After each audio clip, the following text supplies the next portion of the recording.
60, 61, 62, 63, 64, 65, 66, 67, 68, 69, 70. Seandainya taubat dia ini dibagikan kepada 70 orang ahli Madinah, lawasi'athum, lebih besar lagi taubat dia daripada kalian 70.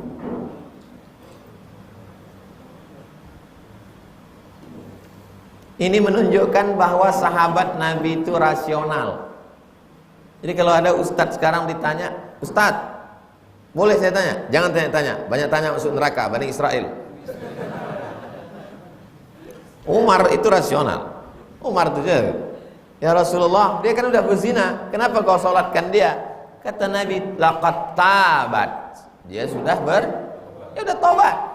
Tahu kalian sebesar apa taubat dia? Dikumpulkan 70 orang Madinah nih. 70 orang Madinah tak sama dengan 70 orang Rimbo Panjang. Dibagikan taubatnya itu lebih besar lagi taubat dia daripada kalian. Wahal wajadta afdal min anjadat binafsiha lillah. Adakah orang yang lebih utama daripada dia yang sudah menyerahkan dirinya kepada Allah? Umar diam. Karena memang itu bukan pertanyaan yang untuk dijawab. Nabi sedang ingin takriri, namanya istifham takriri. Adakah orang yang lebih mulia daripada dia yang sudah menyerahkan dirinya kepada Allah? Berdasarkan hadis inilah sebagian ulama berpendapat kalau sudah kena hukum hudud di dunia maka tak kena lagi di akhirat. Tapi keputusan itu balik kepada Allah Subhanahu wa ta'ala. Dia mengaku di hadapan Nabi ingin supaya dihukum di dunia lepas, di akhirat nanti dia sudah tak dapat lagi. Mudah-mudahan kita anak cucu diselamatkan Allah dari dosa-dosa. Begitulah sahabat zaman dulu. Zaman sekarang malah begitu bangganya pula orang buat podcast zina. Isinya cerita tentang zina aja. Oh, berarti Ustaz nonton juga. Dikirim orang linknya, ngobrol antar artis. Kalau boleh tahu zina pertama kali kapan?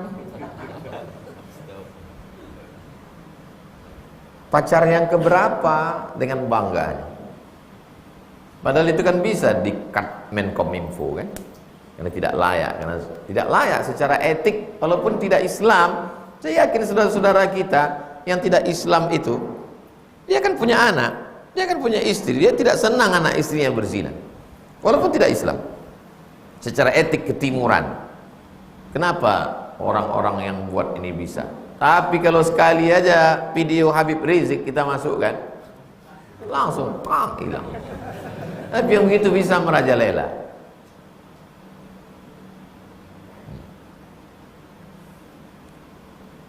Tak bisa kita di TV, tak bisa di medsos, ngaji. Rawahu Muslimun. Berarti hadis ini ada dalam kitab Sahih. Kalau ada orang berceramah, lalu dibilangnya, ada seorang perempuan dari Juhainah mengaku berzina di hadapan Nabi. Nabi memanggil walinya. Kata Nabi, lahirkan dulu anaknya. Setelah anaknya lahir dibawa kemari. Lalu kemudian dia dilempar dengan batu dan meninggal. Nabi menyolatkannya karena dia sudah bertaubat. Seandainya taubatnya itu dibagikan kepada 70 orang Madinah, lebih besar lagi taubatnya. Hadis ini ada dalam Riyadhus Shalihin. Kira-kira cakap dia itu betul tak? Betul, tapi kurang tepat. Karena kalau menyebutkan hadis, sebut di kitab induk. Hadis ini ada dalam Sahih Muslim, disebutkan Imam Nawawi dalam Riyadhus. Itu namanya kitab induk. Itu disebut dengan referensi primer, kitab induk. Yang ini sekunder, kitab kedua. Riyadhus Shalihin, Al-Azkar, Bulughul Maram, dan lain-lain itu. Tapi lumayan lah kalau ada yang nyebut, kebetulan dia lupa entah di kitab apa, tapi dia ingat pengajian. Oh, pengajian tuh kayaknya pernah tuh di Jalan Kamboja. Ya Riyadhus Shalihin, jadilah. Daripada di mana kau dengar? Entah di mana gitu. Pokoknya pernah lah Pak. Tak ada yang lebih parah lagi. Tak pernah aku dengar sama sekali. Yang tak jelas mengganjal di pikiran, nanti di akhir majelis kita bahas. Berikutnya hadis nomor 11 kalau buku ini. Kalau di PDF nomor berapa? Wa an ibni Abbasin, dari Ibnu Abbas. Wa Anas bin Malik, dan dari Anas bin Malik. Dua sahabat Nabi meriwayatkan. Satu Abdullah bin Abbas, satu Anas bin Malik radhiyallahu anhuma. Allah meridhai keduanya. Abdullah bin Abbas, Anas bin Malik radhiyallahu anhum. Kan dua orang Pak Ustadz, kok di sini radhiyallahu anhum? Tiga orang sebetulnya di situ. Abdullah, ayahnya Abbas, dengan Anas bin Malik. Karena Abbas juga sahabat Nabi, maka disebut radhiyallahu anhum mereka.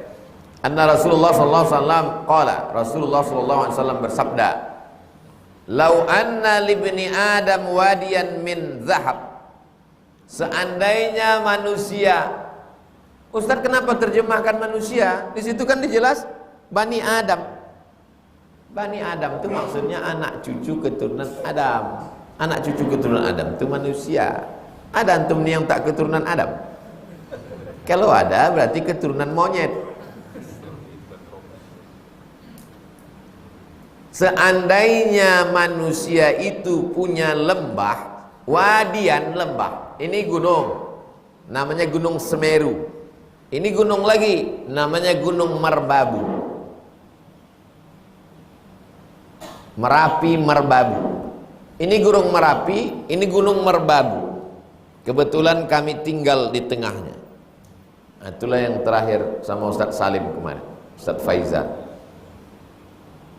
Nama pesantrennya pesantren Merapi Merbabu. Ini Merapi, ini Merbabu. Pesantren di tengah. Itu yang di tengah itu namanya wadi, lembah. Seandainya ada manusia punya lembah, kalau ditanya orang lembah, lembah itu apa kata dia? Ini gunung tengah. Seandainya manusia punya lembah min zahab, lembah terbuat dari emas, apakah dia akan mengatakan, alhamdulillah ya Allah sudah ada lembah dari emas, cukup lah ini udah? Tidak. Manusia itu tak pernah merasa cukup.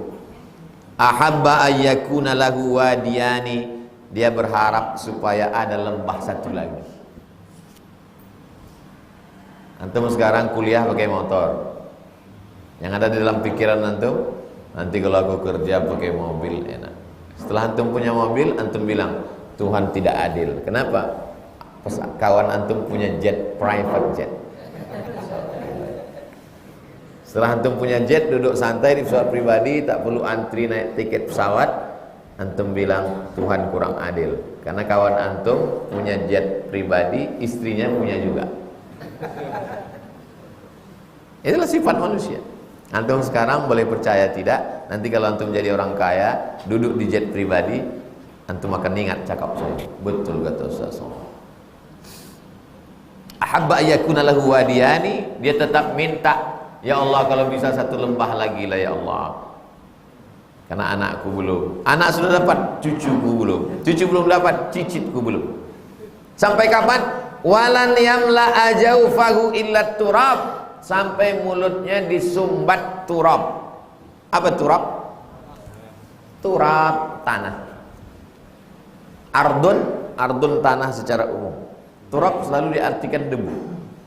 Sampai mulut ini disumbat tanah. Kapan mulut ini disumbat tanah? Mati di liang lahat. Setelah masuk ke liang lahat, mulut disumbat tanah, barulah dia kata enough, cukup. Wa yatubullah ala man taba, Allah menerima taubat orang yang mau bertaubat. Makanya hadis ini dimasukkan dalam bab taubat. Apa hubungannya Pak Ustadz? Tadi kan ceritanya tentang tamak.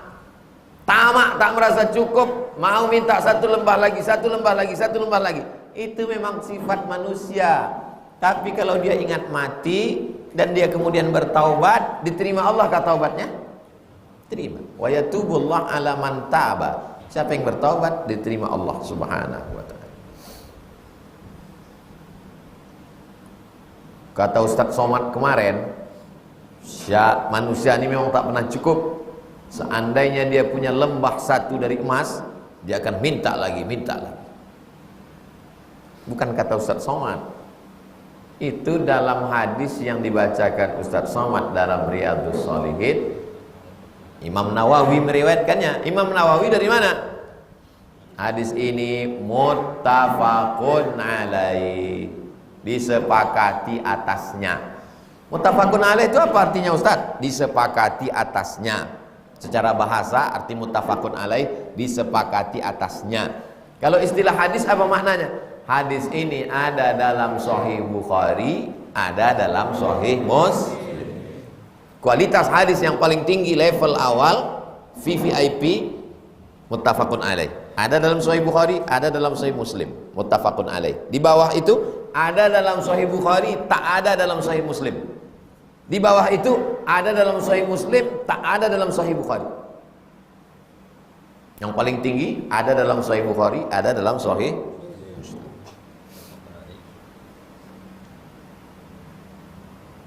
Antum setelah mengaji, antum buat video pendek, vlog. Kalau ada tiang, antum ngomong di tiang. Assalamualaikum warahmatullahi wabarakatuh. Saudaraku, kita tidak akan pernah puas seandainya ada gunung di tengah lembah, dan lembah ini emas semua isinya, kita tidak akan pernah cukup sampai mulut kita disumbat tanah. Tapi Allah menerima siapa saja yang bertobat. Ada dalam Sahih Bukhari dan Muslim. Berkah pagi. Assalamualaikum warahmatullahi wabarakatuh. 1 menit. Habis itu ditonton. Oh, peci miring. Nah, luruskan balik, ulang balik. Peminum khamar dengan bangganya buat podcast mabuk. Anda sudah mabuk pagi ini? Pezina dengan bangganya. Orang yang ngaji tidak menyebutkan. Pas ditanya, kau tak buat podcast ngaji? Kau tak buat vlog? Aku takut riya. Kenapa tak mati aja kau sekalian? Orang pelaku dosa begitu bangganya buat dosa hari. Jadi antum buat vlog. Harimau mati meninggalkan belang, gajah mati meninggalkan gading, manusia mati meninggalkan vlog. Vlog kebaikan itu antum tinggalkan, sehingga ketika antum mati ditonton orang, menjadi amal jariah. Buatlah video-video pendek.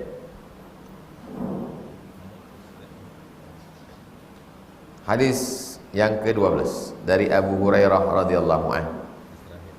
Maghrib sekarang jam berapa? 6:05. 6:09. Kita nanti sholat sunat Isyraq 6:09. Kalau kertasnya banyak, kita lewatkan sedikit, tak apa. Kertas-kertas pertanyaan tulis. Serahkan nanti. Hadis yang ke-12 garis miring 24. Jadi beda kitab, cara menghitungnya ini 12, ini 24. An Abi Hurairah, dari Abu Hurairah radhiyallahu anhu anna Rasulullah SAW qala, Rasul bersabda, yadhakullah subhanahu wa ta'ala. Dhahika yadhaku artinya ketawa. Allah ketawa. Maka hadis ini termasuk hadis mutasyabihat. Jangan antum bayangkan Allah ketawa lalu mulutnya terbuka, giginya nampak. Setiap hadis mutasyabihat ulama terbagi dua. Yang pertama, tafwid, diserahkan pada Allah. Assalamualaikum Ustaz. Waalaikumsalam. Apa arti Allah tertawa? Tak usah bahas-bahas. Wallahu a'lam.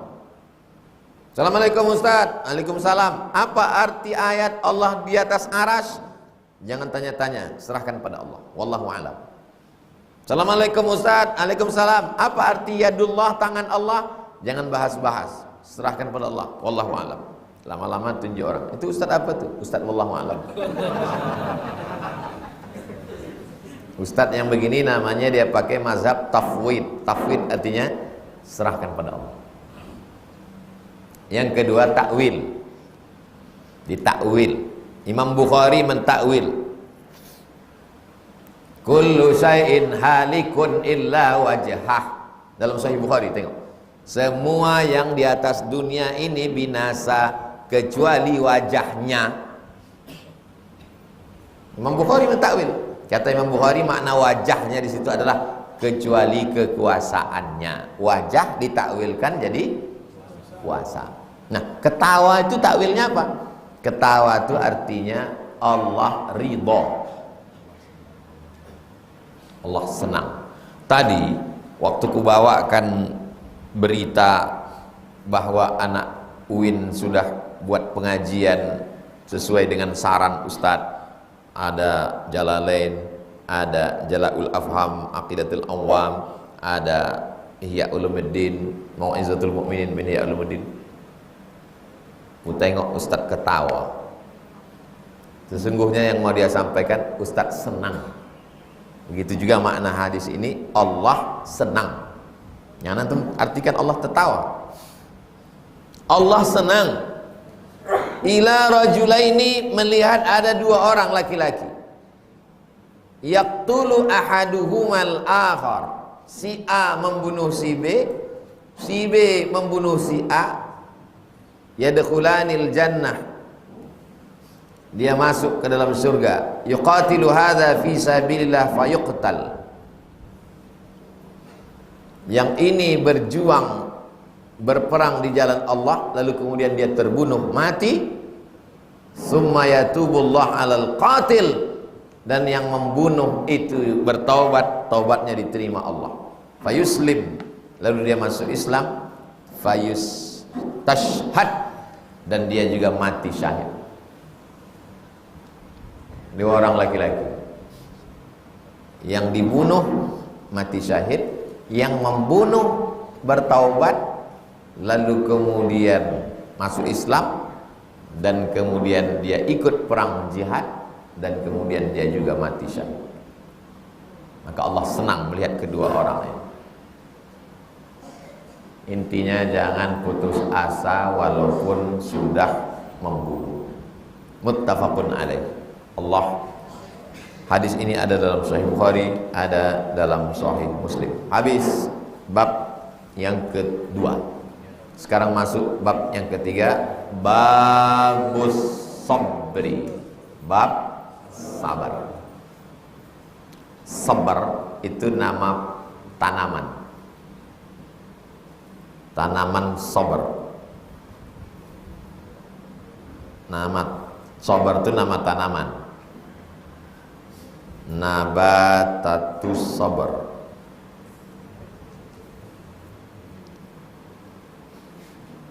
Ada tanaman namanya sabar. Tahu antum tanaman sabar tuh? Sabar tuh rasanya pahit. Nih saya tunjukkan sabar ya. Kalau naik kereta api kita dari Casablanca, nanti antum jalan-jalan ke Casablanca, ibu kota Maroko, mengunjungi tempat saya kuliah di Rabat. Nanti di pinggir-pinggir rel itu banyak tumbuh dia pahit. Namanya tanaman sabar, rasanya pahit. Itu deh, tulis di nabatatus sabar. Apa nih? Kaktus. Jangankan untuk mencicipi airnya, antum ambil kaktus tuh, nanti pulang dari sini ambil kaktus, antum peras, masukkan airnya, kasih orang minum. Itu diminum, kok pahit kali? Itulah sabar. Antum buat vlog. Hai guys, pagi ini kita akan menikmati air sabar. Ambil dulu kaktus. Inilah arti sabar. Sabar artinya tanaman kaktus. Kenapa sabar itu disebut sabar? Karena pahit. Sabar itu pahit. Kalau manis Pak Ustadz, sirup. Belum lagi dikupas, baru mau memetiknya aja udah mesti sabar. Kenapa? Kena durinya. Memandangnya aja mesti sabar. Beda sama memandang bunga mawar melati. Tanya orang apa itu sabar? Sabar adalah kaktus. Allah Ta'ala, Allah berfirman, ya ayyuhalladzina amanu, hai orang-orang yang percaya, orang yang beriman, isbiru, sabarlah. Wasabiru, sabarkan orang lain. Warabitu, bersiap-siaplah menghadapi musuh di perbatasan. Ini Makkah, ini Madinah. Orang beriman yang di Madinah sama Nabi disuruh Allah bersabar. Ya ayyuhalladzina amanu, orang beriman, isbiru, bersabarlah kalian. Wasabiru, sabarkan saudara kalian yang masih di Makkah. Itu maknanya sabiru. Dia di Makkah, belum ikut hijrah, tapi hatinya sebetulnya sudah Islam. Maka beri mereka kesabaran. Warabitu, bersiap-siaplah di perbatasan. Jadi kita hidupnya juga begitu. Kawan antum sudah hijrah. Ya ayyuhalladzina amanus biru. Hai yang sudah hijrah, sabarlah. Wasabiru, ada yang satu lagi mau hijrah tapi masih ragu-ragu. Sabarkan dia. Sabarkan dulu dirimu, baru bisa menyabarkan orang lain. Setelah itu warabitu, bersiap-siaplah. Kita sekarang kan tidak perang Pak Ustaz. Siapa yang bilang kita sekarang tak perang? Perang kita sekarang brain wash. Wash, cuci. Brain, otak. Brain wash, cuci otak. Perang kita sekarang perang lebih mengerikan dari Belanda lagi. Kalau Belanda dulu nampak berdarah-darah, sekarang tak berdarah. Mukanya tak berdarah, tapi otaknya berdarah. Babak belur. Itu tadi ayatnya surat Ali Imran ayat 200. Sekarang berikutnya. Wala nabluwannakum bi syai'im minal khauf. Kami pasti akan menguji kamu. Minal khauf, takut. Yang sekolah takut tak naik kelas, takut tak lulus. Yang udah kuliah takut tak dapat judul skripsi. Yang udah dapat judul takut tak lulus sidang. Yang udah sidang takut tak kerja. Yang udah kerja takut tak cukup untuk modal berbini. Yang udah berbini takut tak punya anak. Yang udah punya anak takut tak dapat anak perempuan. Yang anak perempuan takut tak dapat anak laki-laki. Manusia ini terus dalam keadaan takut. Walju, lapar. Kita ini sekarang sedang lapar semua karena belum sarapan. Kenapa orang korupsi? Takut lapar. Masa gara-gara takut lapar orang korupsi? Ya, yang dipikirkannya 70 keturunan ke bawah. Takut anak cucu cicit tak makan, korupsi, makan haram. Wa naqsim minal amwal, kekurangan harta, bangkrut, miskin, susah, melarat. Wal anfus, mati. Was samarat, paceklik, kekurangan buah-buahan, kering kerontang, hujan tak turun. Wa basyiris sabirin, berikanlah kabar gembira pada orang yang sabar.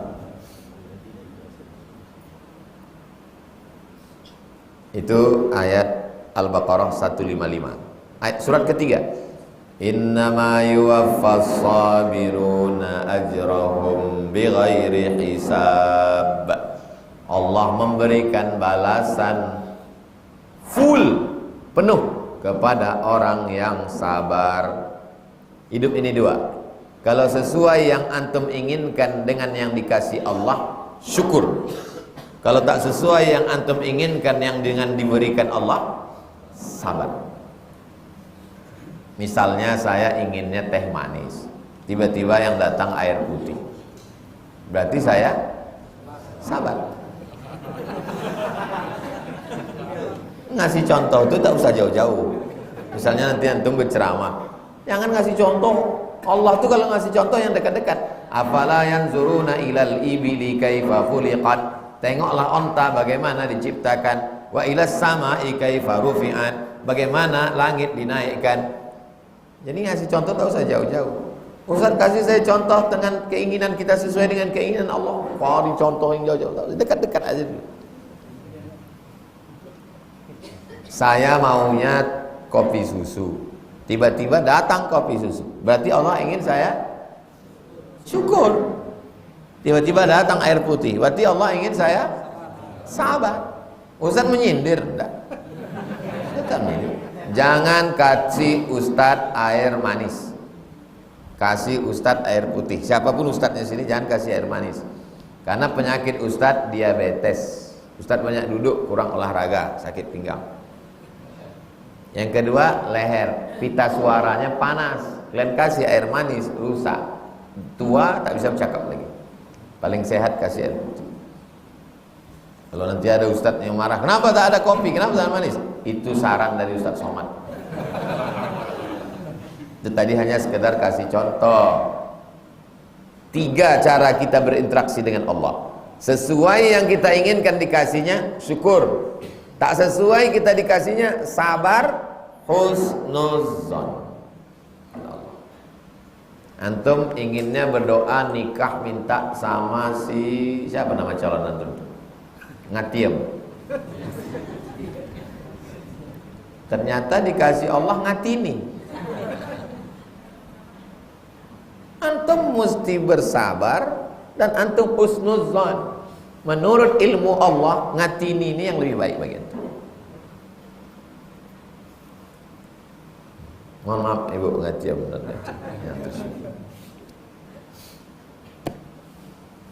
itu tadi surat Az-Zumar ayat 10. Berikutnya yang kelima, berikutnya ayat surat Asy-Syura ayat 43. Walaman sabara wa ghafara. Siapa yang sabar dan mau memaafkan, inna dzalika lamin azmil umur. Itulah perkara yang paling kuat. Berikutnya ayat Al-Baqarah 153. Ista'inu bis sabri was shalah. Minta tolonglah kepada Allah dengan sabar dan salat. Innallaha ma'as. Allah bersama orang yang sabar. Ayat terakhir. Surat Muhammad ayat 31. Walanabluwannakum, kami pasti menguji kamu. Untuk apa Allah nguji kita Pak Ustaz? Hatta na'lamal mujahidin minkum was-sabirin. Sampai nampak mana yang mujahid, mana yang sabar. Allah tuh tahu tak kita ini sabar atau tak sabar? Kalau antum bilang Allah tak tahu, berarti Allah jahil, rusak akidah.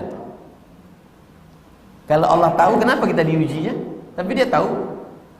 Dia mau ngasih tahu kita. Bukan kan Allah tak tahu. Ketika kita diujinya, kita tak lulus, tahulah kita bahwa kita tak layak masuk surga. Seolah-olah Allah ingin mengatakan, kau dah tahu kan bahwa kau tak cocok di sini kan? Kau cocoknya di neraka jahanam kan? Kata Allah Ta'ala. Bukan Allah tak tahu. Wal ayat fil amri bis sabri. Ayat-ayat perintah tentang sabar, wa bayani fadlihi, penjelasan tentang keutamaan sabar, kasiratun. Apa itu kasiratun? Banyak, wakeh tenan. Ma'rufatun, semua orang tahu. Jadi metode Imam Nawawi menulis kitab ini, pertama bab, kedua ayat, ketiga hadis. Bab, ayat, hadis. Sekarang kita masuk bab yang ketiga, namanya bab sabar. Ayat-ayatnya sudah, hadisnya insya Allah Rabu depan di Masjid Muwahhidul Ummah, Rabu depan. Itulah kaji kita pada subuh ini. Jadi nanti kalau ada yang bertanya, udah sampai mana kalian? Entah, aku tak tahu, yang penting ngaji aja, kita tak perlu ingat-ingat itu.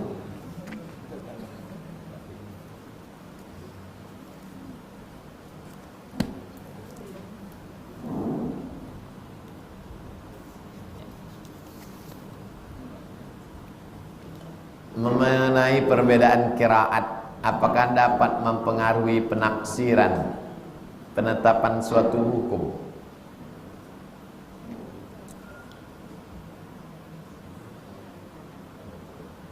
Apakah qiraat itu bisa mempengaruhi hukum? Ya, ada judulnya, Ikhtilaful qiraat fi ikhtilafil hukm. Perbedaan qiraat bisa mempengaruhi hukum.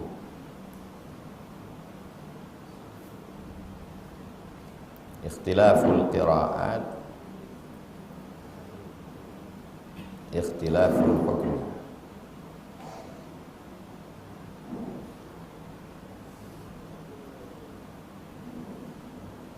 Judul kitabnya Athar Ikhtilaful Qiraat fil Ahkam Asy-Syar'iyyah. Athar Ikhtilafil Qiraati fil Ahkam Asy-Syar'iyyah. Atharu Ikhtilafil, antum download. Nanti buat bedah buku. Atharu Ikhtilafil Qiraat fil Ahkam Asy-Syar'iyyah. Pengaruh perbedaan qiraat dalam hukum fikih. Bahwa perbedaan qiraat itu berpengaruh pada hukum. Misalnya contoh ta'amu miskin, berarti makanannya satu miskin. Ta'amu masakin, makanannya mesti dibagi-bagikan kepada banyak fakir miskin.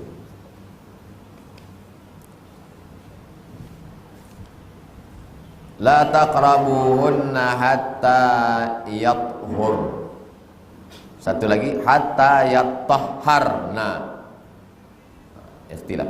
Yang satu mengatakan asal sudah berhenti masa halangannya boleh. Yang satu mengatakan mesti suci. Berbeda ikhtilaf qiraat. Qiraat yang kita baca ini Indonesia, Malaysia, Brunei, umumnya kita ini Makkah, Madinah, Mesir, Yaman, itu namanya qiraat hafs. Qiraat apa namanya?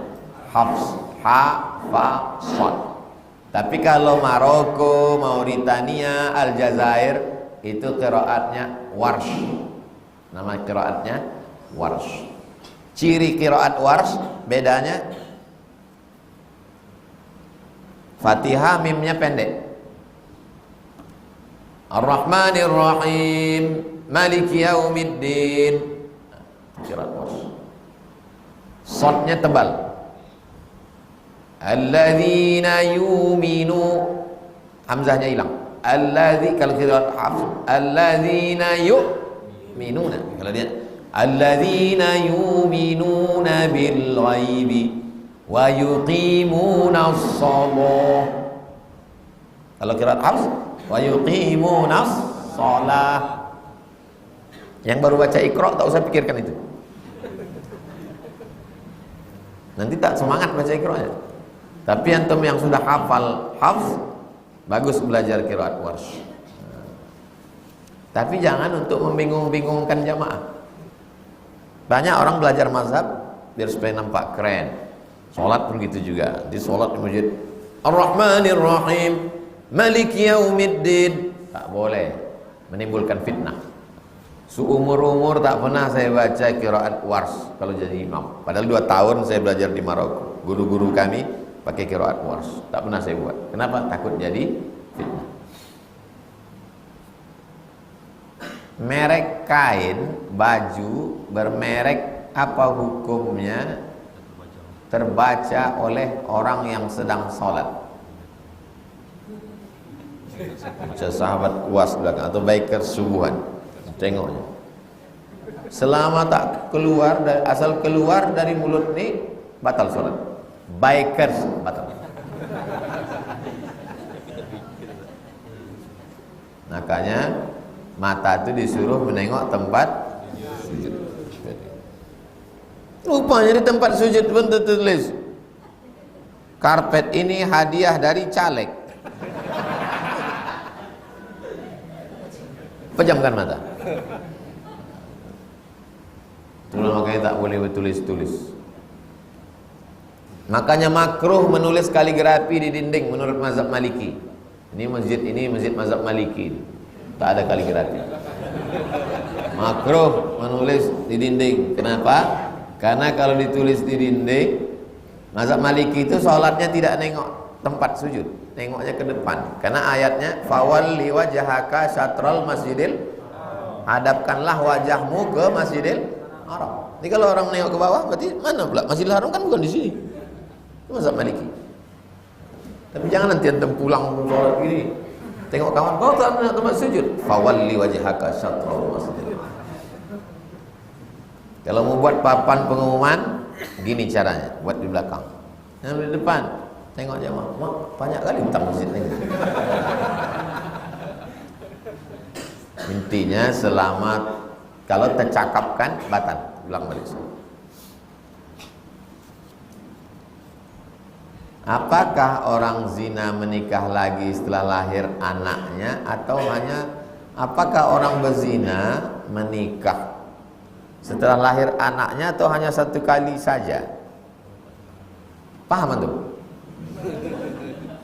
Apakah orang zina menikah lagi setelah lahir anaknya, atau hanya satu kali saja?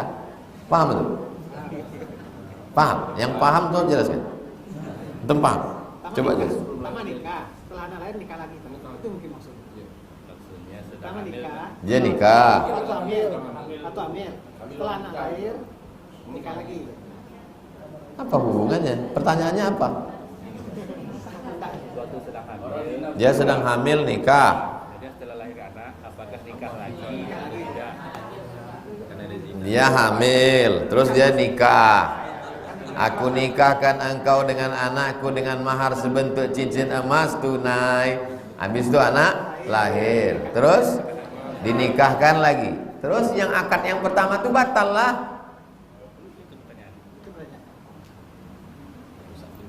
Batal lah akad yang pertama tadi. Untuk apa kau akad lagi? Kalau ada orang hamil, nikah dia, nikahnya menurut mazhab Syafi'i sah. Itulah kenapa Pak Kua tak pernah nanya di Indonesia ini.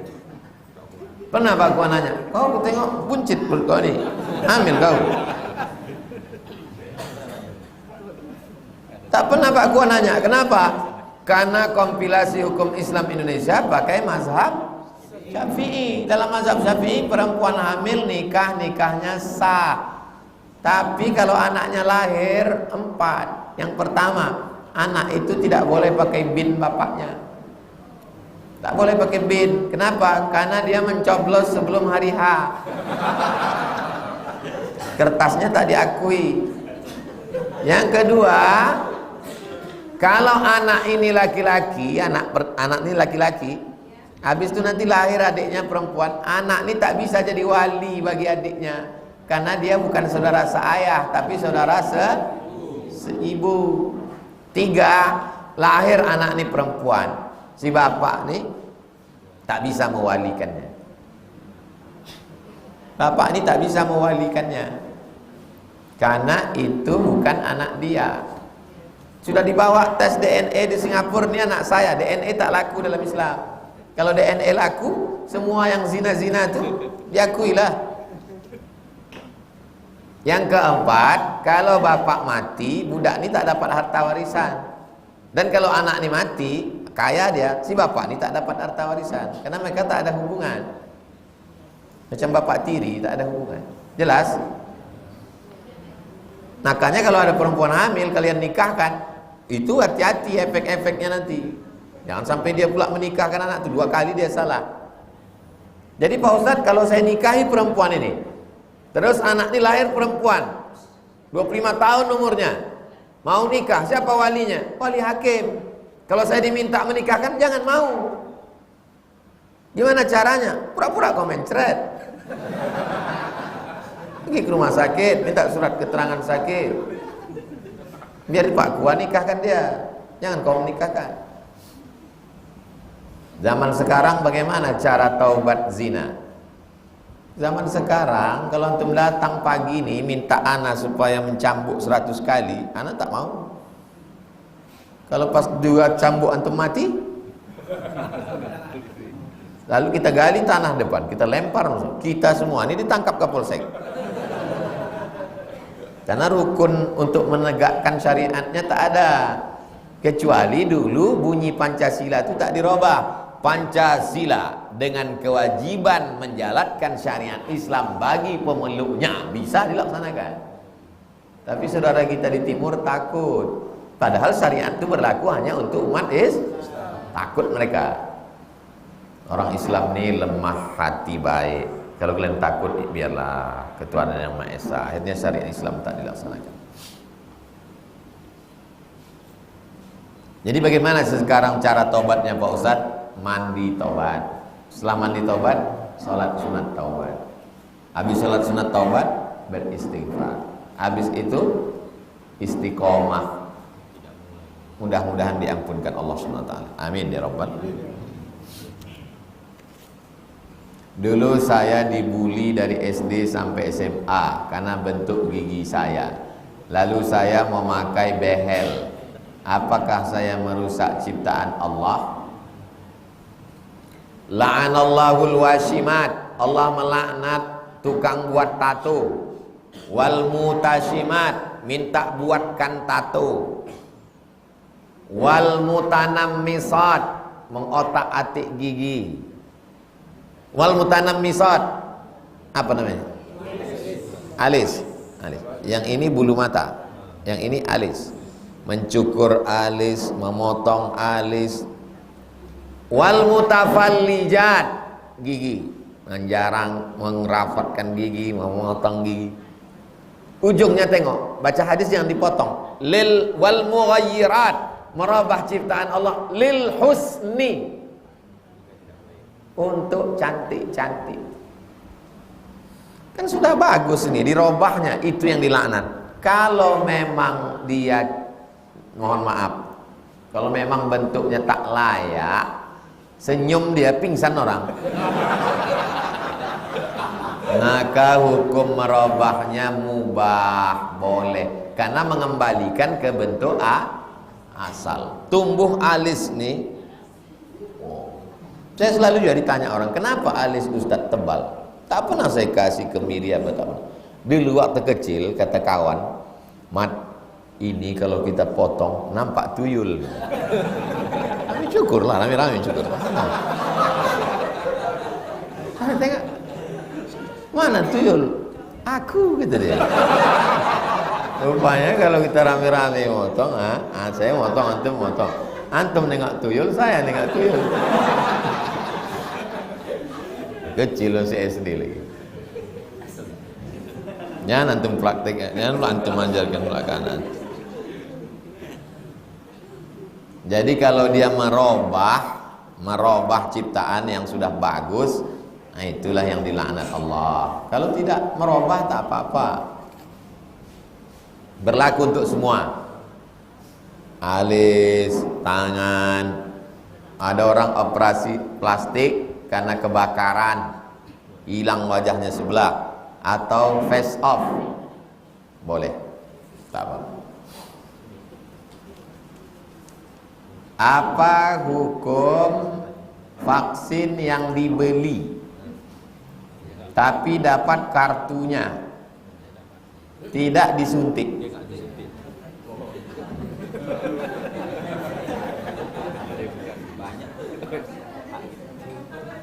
Ini terkait dengan hukum negara. Ini hubungannya dengan hukum negara. Sama macam orang pergi ke Makkah pakai visa palsu. Itu hubung kaitnya dengan negara. Karena secara hukum Islam, ke Makkah itu niat, tawaf, sa'i, tahallul, tertib. Asal cukup itu umrohnya sah. Kalau haji tambah satu lagi wukuf di Arafah. Niat, tawaf, sa'i, tahallul, tertib. Itu rukun umroh. Kalau hajinya tambah. Lalu pas mau berangkat, antum takut bersuntik, antum dapat. Itu apakah haji saya sah? Hajinya sah, umrohnya sah. Ini terkait dengan hukum negara. Paham? Jelas? Saya tidak mengatakan tidak apa-apa. Nanti antum tangkap polisi. Sampai di Saudi dicek darah. Loh, antum belum vaksin katanya. Kok punya kartu? Berarti beli. Kata Ustaz Somad, boleh. Kenapa? Saya membedakan ini hukum negara. Bagaimana cara mengantisipasi saya yang fasik? Melakukan perbuatan dosa dengan penuh kesadaran. Dia tahu itu salah. Itu fasik. Bagaimana cara mengantisipasi? Dosa yang kau lakukan itu apa? Misalnya pakai sabu. Antum diam-diam di kamar pakai sabu. Bagaimana cara mengantisipasinya? Habis pengajian ini antum datang ke saya. Insya Allah nanti sore antum sudah ditangkap BNN. Insya Allah berhenti antum pakai narkoba. Kalau antum takut melapor sama orang tua, karena orang tua antum tokoh masyarakat, lapor ke saya. Nanti kami buatkan skenario-nya, antum tertangkap.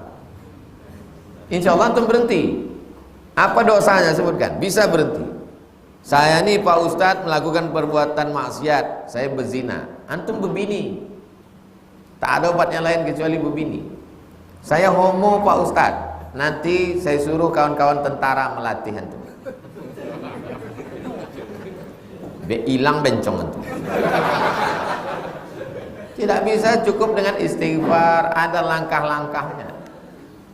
Buat acaranya namanya Be a Man. Jadilah laki-laki yang jantan. Bagaimana cara menjauhkan diri dari sifat riya? Riya itu artinya menunjuk-nunjukkan amal. Itu riya. Kalau antum di rumah di kamar salat duha sendiri ayatnya kul huwallah, maka tahiyatul masjid ayatnya kul huwallah juga. Kalau antum salat sendiri di kamar ayatnya kul huwallah, pas di sini antum baca rakaat pertama Yasin, itu riya.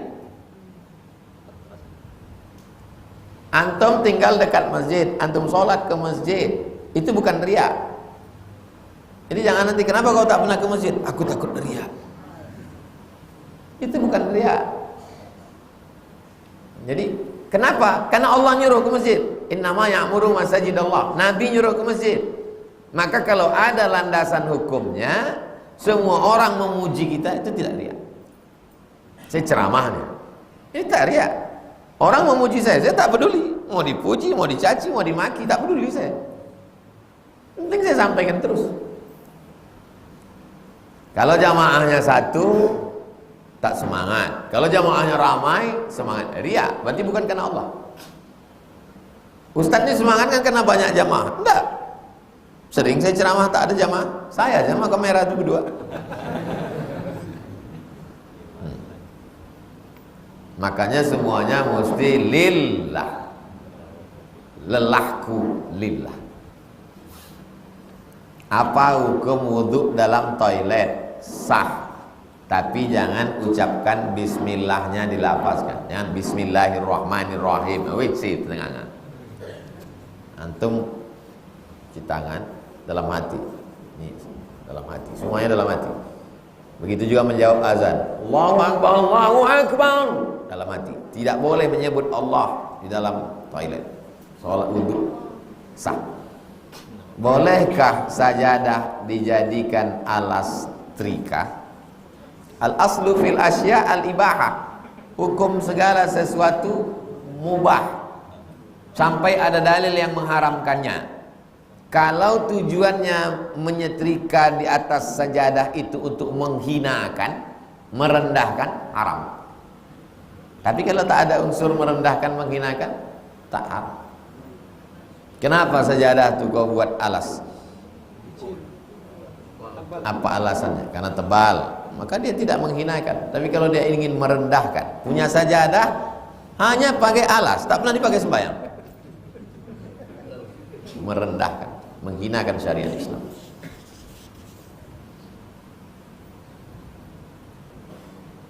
Mahasiswa UIN jurusan PAI, Pendidikan Agama Islam.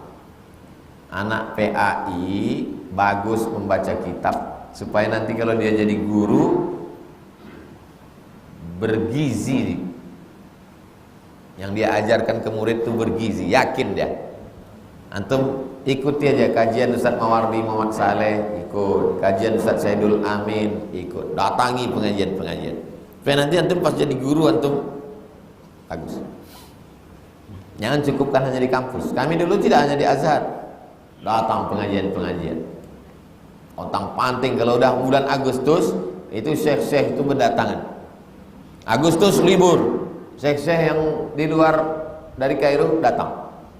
Syekh Yusuf Qardawi kabarnya datang. Oh, otang panting lah kami mengejar naik bis.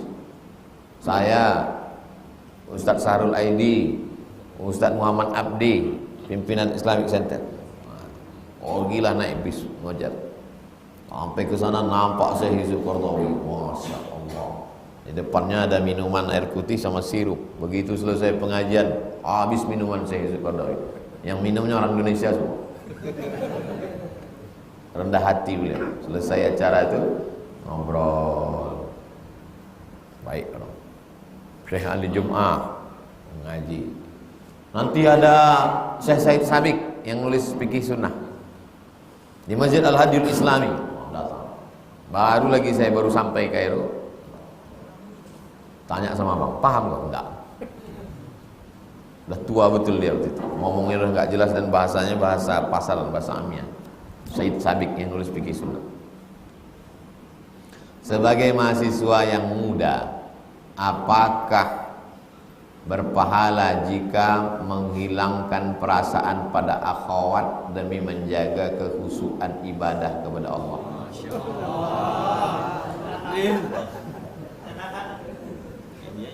Orang cerita tentang baca kitab mengaji, dia asik akhwat dulu. Udah cerita membaca kitab ini, baca kitab ini, baca kitab ini, Said Sabiq, udah kelah cerita kita udah ke atas tadi dah. Jumpa Syekh Ali Jum'ah, jumpa Syekh Sabiq, jumpa Syekh Yusuf Qaradawi, baca kitab Fathul Qarib, baca. Dia masih akhwat diri. Abdul Somad 4 tahun di Mesir tidak pernah pacaran. Kenapa? Tak ada duit. Tidak pernah masuk KFC, tidak pernah masuk mall. Bukan orang tua saya miskin. Saya berangkat krisis moneter, anak Indonesia lulus 100, yang berangkat cuma 75. Saya termasuk yang berangkat. Banyak duit orang tua saya, tapi untuk minta duit enggak. Sekali haram tak pernah saya minta duit. Karena kalau duit saya banyak nanti saya jahat. Antum kalau mau serius belajar, tak memikirkan akhwat, jangan berduit. Tak ada orang tuh mau. Orang tuh mau sama antum kan antum berduit. Kalau ada yang mau antum tak berduit, itu cewek bodoh.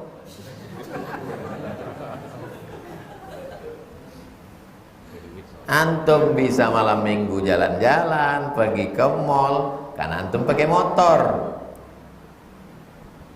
Ada kawan saya Pak Ustadz, dia tak punya motor, motor cewek itu pakai, cewek itu bongak.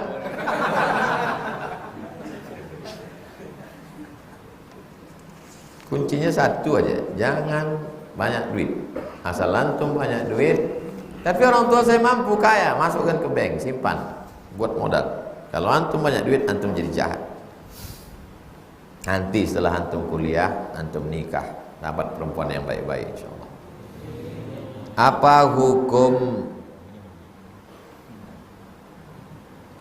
Apakah hukum rajam dan hukum lainnya dalam Islam tidak terlalu kejam Pak Ustadz?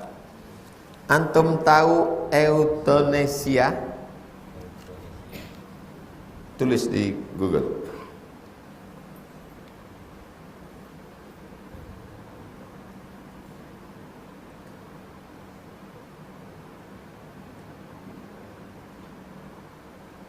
Euthanasia. Terluar tulisan 5 jenis euthanasia. Euthanasia voluntary, euthanasia non voluntary, euthanasia. Sampai sekarang orang Eropa, orang Amerika pakai euthanasia. Suntik mati, hukum tembak. Kalau antum mengatakan rajam itu kejam, bagaimana dengan suntik mati? Kursi listrik masih dipakai sampai sekarang di Eropa. Mati. Orang Barat itu, kalau yang melakukan orang Islam kejam, tapi kalau dia yang melakukan seni, menyiksa binatang, menusukkan pedang sampai apa itu namanya? Matador. Sampai sekarang masih berlaku. Bagaimana ajaran Islam? Idza qataltum fa ahsinul qitlah. Idza dzabhtum fa ahsinuz dzabhah. Karena dasar hukum adalah memberikan efek jerah. Dasar hukum memberikan efek jerah. Kalau sudah ditengok sekali orang berhenti. Laksanakan hukum itu sekali, insya Allah berhenti orang. Kenapa orang tak takut? Alah, paling-paling masuk penjara kata dia. Sogok. Pas datang peninjauan dalam, habis itu bayar keluar. Tidak memberikan efek jerak. Apa yang haruslah kita lakukan ketika sholat berjamaah, HP kita berdering? Tetap lanjut sholat atau mematikan HP? Makanya imam itu sebelum sholat, luruskan shaf, matikan HP. Itu imam Masjid Istiqomah Bengkalis. Siapa orang Bengkalis? Angkat tangan. Nanti antum sholat di Masjid Istiqomah Bengkalis, begitu bunyi imamnya, luruskan shaf, matikan HP. Saya seminggu di Bengkalis waktu Dewan Juri Musabaqah Tilawatul. Kalau tak ada suara itu berarti sudah meninggal imam itu. Tahun tanggal 12 bulan 12 2012 saya Dewan Juri MTQ di Bengkalis. Setiap subuh sholat di masjid. Orang Bengkalis itu cepat bangunnya. Ini hotel saya pinggir laut, ini masjid. Tiap pagi ke hotel. Semua warung-warung dah buka. Warung Cina, warung kopi. Yang orang Islam tetap kesiangan. Lalu kemudian ketika sedang sholat, hidup handphonenya, apakah masuk dalam uzur syar'i mematikan handphone itu? Tak ada uzurnya di situ. Lalu bagaimana supaya orang memberikan efek jerah supaya takut? Karena kalau tak ada hukum nanti orang semaunya aja. Jadi kawan saya di Eropa bilang, tempat kami orang paling takut sebelum sholat pasti diceknya dulu. Kenapa? Karena aturan di masjid itu kalau berbunyi $100. Betul. Siapa yang handphonenya berbunyi $100, $1.500.000. Insya Allah tak akan berbunyi lagi. Pakai akal nih untuk mengantisipasi. Karena kalau bicara fikih, tak selesai semuanya dengan fikih.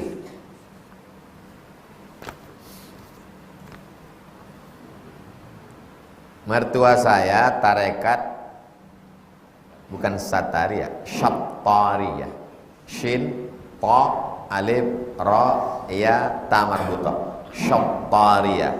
Nama tokohnya dari India, Syekh Abdullah Syattari.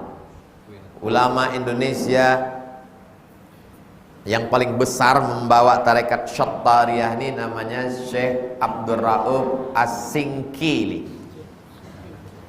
Singkil. Datanglah muridnya namanya Pono.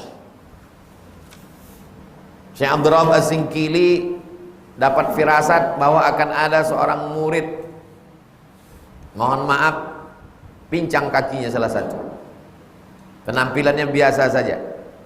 Jatuh tepak sirih. Syekh Abdul Rauf As-Singkili ini makan sirih. Jatuh tepak sirihnya ke dalam lubang WC. Murid-murid yang lain lari, datang Pono nih, masuk dia ke dalam, diambilnya tepak sirih itu, cucinya bersih. Syekh, kata Syekh Abdul Rauf, nanti kalau kau bercakap seolah-olah orang melihat aku, pengikutmu nanti paling ramai di Sumatera. Terbukti cakap Syekh Abdul Rauf. Inilah yang paling murid. Nama muridnya itu tadi berubah jadi Syekh Burhanuddin. Ulakan, bukan Burhanuddin Kuntu. Karena Burhanuddin Kuntu jauh lebih tua daripada Syekh Burhanuddin Ulakan. Syekh Burhanuddin Kuntu abad ke-12, Syekh Burhanuddin Ulakan abad ke-17. Beda antara keduanya 500 tahun. Bukan tokoh yang sama. Yang satu membawa tarekat Syattariyah ini ke Pariaman, itulah dia Syekh Burhanuddin. Datang satu lagi belajar kepada Syekh Abdul Rauf As-Singkili, namanya Syekh Muhyiddin. Balik ke Jawa Barat, itulah dia Syekh Muhyiddin Pamijahan. Yang satu lagi datang dari wilayah timur Indonesia, namanya Syekh Yusuf Al-Makassari, orang Makassar. Habis itu dia pun pulang ke Makassar, melawan Belanda, pergi ke Banten, diasingkan Belanda, dibuang ke Ceylon, Sri Lanka, berdakwah juga di Ceylon, terakhir ke Afrika Selatan. Di Afrika Selatan pun berdakwah juga. Tak ada matinya sampai meninggal dunia. Nelson Mandela mengangkatnya jadi pahlawan di Afrika Selatan. Orang tarekat itu tidak pernah mati karena dia sudah mati duluan. Mutu qabla an tamutu, mati sebelum mati. Dimandikan, mandi jenazah, digulung pakai kain kapan, dibisikkan ke telinganya, la ilaha illallah. Dia sudah mati. Makanya kalau ada orang ngasih tahu saya, Ustaz hati-hati Ustaz, nanti Ustaz mati. Kami ini sudah mati dulu. Ustaz kau bawa mobil jangan sendirian, nanti Ustaz dibunuh orang. Kami sudah mati dulu. Kalau mati itu berarti mati kami yang kedua. Saya keluarga tarekat Naqsabandiyah. Naqsabandiyah dari Syekh Bahauddin An-Naqsyabandi, ulama terbesarnya terakhir sebelum Saudi Arabia diambil King Saud, namanya Syekh Sulaiman Zuhdi. Syekh Sulaiman Zuhdi punya murid namanya Syekh Ismail, pulang ke sorga Surau Gadiang, namanya Syekh Ismail Al-Khalidi An-Naqsyabandi. Satu lagi murid Syekh Sulaiman Zuhdi namanya Syekh Ibrahim. Syekh Ibrahim pulang ke Pasir Pangarayan, Ibrahim Al-Khalidi An-Naqsyabandi. Syekh Ibrahim khusus untuk orang Melayu, Syekh Ismail khusus untuk orang Mandailing. Karena Rokan Hulu dua, Melayu dan Mandailing. Yang satu lagi dari Rantau Binuang Sakti. Ada seorang sultan di Langkat. Tahu Langkat? Sumatera Utara, namanya Sultan Musa. Sultan Musa meminta tuan ini, maka pergilah dia ke Langkat. Dikasih satu tanah, satu kampung. Tuan, tinggallah di sini. Apalah nama yang cocok untuk kampung ini tuan? Dipejamkan tuan Syekh itu matanya. Nampaknya pintu Masjidil Haram. Nama pintu itu Babus Salam. Maka kata dia, ku kasih nama kampung nih Babus Salam. Karena orang Melayu susah menyebut Salam, Besilam. Namanya Syekh Abdul Wahab Rokan. Sekarang cicitnya yang ke-13 dari Syekh Abdul Wahab Rokan ke yang ke-13, namanya Syekh Dr. Zikmal Fuad. Pernah datang ke rumah saya sebelum beliau ke Rokan Hulu singgah. Dia guru saya dulu waktu di pesantren Darul Arafah Medan. Bisakah amalan keduanya dilakukan? Tidak bisa memakai dua tarekat kecuali mursyid. Kalau murid dia taat satu, kecuali antum mursyid. Kalau mursyid bisa dia 100 tarekat. Tapi kalau kita yang level murid nih, pilihlah salah satu. Kok bisa antum dapat dua tarekat? Nah itu juga aneh itu. Kok bisa dapat dua? Kecuali antum dikasih. Saya pergi ke Sudan, datang syekh saya, dipakaikannya saya khirqah, dikasihnya saya tisbih, diijazahkannya. Ku ijazahkan kepada engkau tarekat Sammaniyah dari ayahku, dari datukku, dari moyangku, Syekh Ahmad Thayyib, dari gurunya Syekh Muhammad Abdul Karim Samman. Tak mungkin saya bilang, aku tak mau terima Syekh. Itu namanya ijazah. Ini mah ijazah. Tapi kalau mengamalkan satu, Samman, Syattariyah atau Naqsyabandiyah.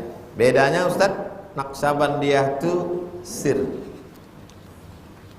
Zikirnya sir, tak berbunyi. Kalau Qadiriyah kuat, la ilaha illallah. Kalau Syattariyah jalan-jalan zikirnya. Ada jalan zikir itu di dalam. Tarik dari sini la, naik kemari ilaha, hukumannya il. Allahnya kata jantung, illallah. Kemana kami belajar itu Pak? Besilam. Jauh kali Pak Ustaz, naik mobil 12 jam ke Kabun. Tahu Kabun? Nah, pergi ke Kabun, namanya Buya Alaidin. Buya Alaidin ini ayahnya namanya Syekh Aidarus.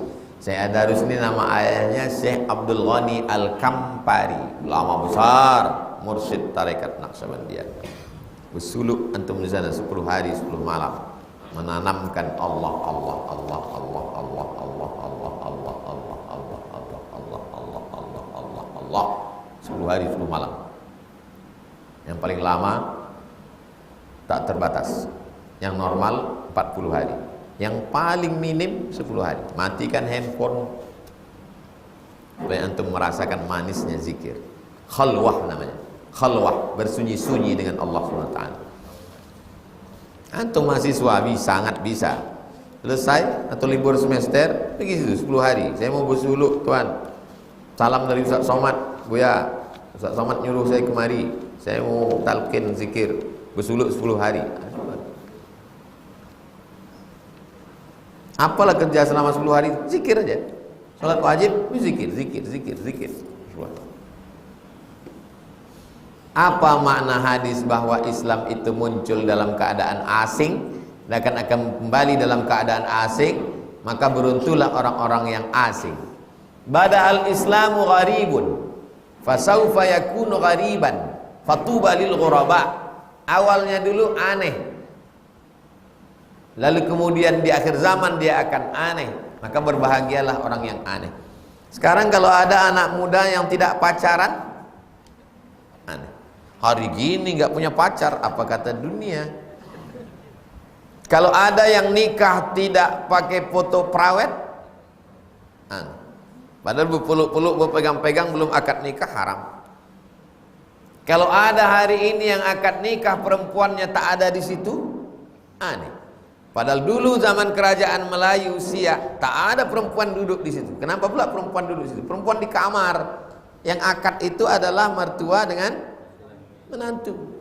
Tak ada perempuan. Apa pula bini kita dipajang tengok orang banyak?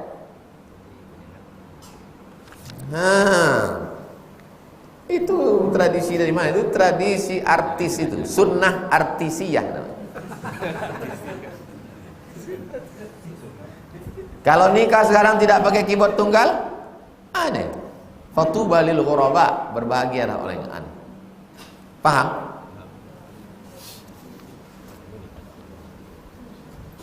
Dari mana datang tradisi-tradisi ini? Oh ayah, engkau yang sudah bersusah payah membesarkan kami. Bukan dia bercakap, orang bercakap. Macam dengar urusan di luar radio. Dari mana datang tradisi? Bagaimana cara menjelaskan kepada seseorang bahwa hukum qisas dan balas dendam itu hal yang berbeda? Balas dendam, antum datang bawa parang panjang, antum cincang dia, itu sedap. Hukum qisas yang menetapkan itu hakim. Hakim mendapat kuasa dari Allah. Hakim yang memutuskan. Kan balas dendam. Kalau balas dendam, bawa golok, bawa tombak, antum pancung dia. Itu baru balas dendam. Di mana kami bisa dapat kajian tauhid, Ustadz? Tauhid yang seperti apa, Ustadz? Saya benar ilmu tauhid, ilmu tertinggi. Nama kitabnya Jala'ul Afham min Aqidatil Awam. Di mana baca kitab tuh? Minta ke Ustadz. Begitu banyak Ustadz.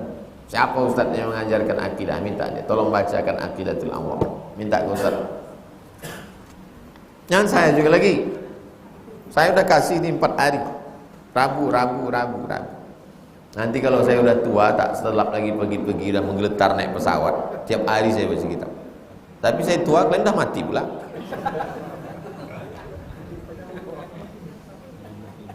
Bagaimana tentang jamak sholat ketika bekerja dengan tempat pindah-pindah yang jaraknya 100 kilo? 3 hari di Rohul, 3 hari di Pekanbaru, 3 hari di Padang. Apakah jamak sholatnya berlaku selama di perjalanan aja atau berlaku selama 3 hari setelahnya, atau boleh jamak sholat selama itu, Pak Ustaz? Ilat sebab hukumnya adalah safar. Nama perjalanannya safar. Orang yang berjalan itu musafir. Selama antum musafir tidak lewat dari 4 hari 4 malam, referensinya Al-Fiqhul Islami wa Adillatuh, maka antum jamak qasar. Bertolak hari ini dari Pekanbaru menuju Rokan Hulu 150 sampai 180 km. Jarak yang boleh qasar 88, sekian. 89 bulatkan. Payang ingat 89, ingatkan 90 Wali Songo. Ada yang bilang 82 Pak Ustaz. Saya pakai 88, sekian. Al-Fiqhul Islami wa Adillatuh Syekh Wahbah Zuhaili. Pergi ke Rokan Hulu hari ini. Hari apa ini? Rabu. Kapan mulai jamak qasornya? Zuhur. Berangkat sekarang ke Rohul sampai zuhur. Zuhur, asar, maghrib, isya, zuhur. Zuhur, asar, maghrib, isya hari Rabu. Zuhur, asar, maghrib, isya hari Kamis. Zuhur, asar, maghrib, isya hari Jumat. Zuhur, asar, maghrib, isya hari Sabtu. Kalau antum masih ada di Rohul hari Ahad, zuhur Ahad baru 4 rakaat. Paham cara ngitungnya? 20 kali sholat. Tidak dihitung kedatangan dan kepulangan. Sejak menetapnya antum hari Rabu, Kamis, Jumat, Sabtu, Ahad, zuhur, tergantung sampainya apa. Rupanya hari Sabtu antum melanjutkan pula ke Dalu-Dalu, maka antum tetap lagi. Dari Dalu-Dalu antum melanjutkan pula ke Paluta, lanjut. Dari Paluta antum lanjutkan pula lagi ke Gunung Tua. Dari Gunung Tua antum lanjutkan pula lagi ke Medan. Dari Medan lanjut pula lagi ke Aceh. Langsung. Tak pernah pulang selang antum jamak. Begitu antum menetap di sana lewat dari limit 4 ini, barulah jadi 4. Paham? Pernah Ustaz melakukan itu? Pernah. Sebulan pernah saya tak pulang. Sini. 2, 2, 3, 2. 2, 2, 3, 2. 2, 2, 3, 2. Ilatnya adalah safar. Selama antum musafir. Selama mukim atau lewat dari 4 hari. Tapi Pak Ustadz, Nabi itu waktu dari kota Madinah ke Makkah tahun ke-8 pembebasan kota Makkah itu 19 hari. Tahun 8 Nabi membawa 10.000 pasukan dari kota Madinah ke kota Makkah. Selama di kota Makkah itu 19 hari dia qashar terus. Kalau ada orang membantah saya tadi, membantahnya, dia bilang bukan 4 hari 4 malam. Selama musafir walaupun 19 hari. Nabi tetap qashar selama 19 hari karena dia tak tahu pulangnya kapan. Jadi selama 19 hari itu, tapi Nabi tetap jadi imam. Nabi imamnya zuhur 2 rakaat. Habis 2 rakaat dia salam. Assalamualaikum warahmatullahi. Assalamualaikum warahmatullahi. Atimmu sholatakum. Sempurnakan sholat kamu karena kamu mukim, aku musafir. Jadi Nabi salam, makmumnya tetap tambah lagi 3, 4, 19 hari. Kalau ada orang membantah saya, apa kata Rasul sama 4 hari 4 malam? Nih, Nabi dia 19 hari karena tak tahu pulangnya kapan. Antum ada urusan ngurus izin ke Kemenak Jakarta. Sampai ke sana nunggu Pak Dirjen. Pak Dirjen pulangnya kapan? Enggak jelas, sedang ke Timur Tengah. Tiket antum open, maka selama di Jakarta antum jamak qashar. Ditanya kawan, tanya istri, abang udah berapa hari sana? Seminggu. Sholat abang kok 2 rakaat? Karena aku tak tahu pulangnya kapan. Tak ada yang pasti deh, yang pasti ini cuma hubungan kita. Paham? Itulah kaji kita pada subuh ini. Allahumma waffiqna lima tuhibbuhu wa tardah. Tanamkan taufik ridhamu ke dalam hati kami sehingga kami beramal dengan amal yang kau cintai dan kau ridhai. Ya muqallibal qulub, engkau yang membolak-balikkan hati, sabbit qulubana, kokohkan hati kami ala dinik dalam agamamu wa ala ta'atik dalam ketaatan kepadamu. Rabbana taqabbal minna, terima salat kami, wa siyamana wa qiyamana wa ruku'ana wa sujudana wa takhasyu'ana wa ta'abbudana wa tammim taqsirana ya rabbal alamin. Rabbana atina fid dunya hasanah wa fil akhirati hasanah wa qina azabannar. Sallallahu alaihi wasallam Muhammad wa ala alihi wasallam walhamdulillah. Taqabbalallahu minkum wa minkum taqabbal ya karim. Salat sunat isyraq 2 rakaat. Sampai ketemu Rabu depan. Assalamualaikum warahmatullahi wabarakatuh.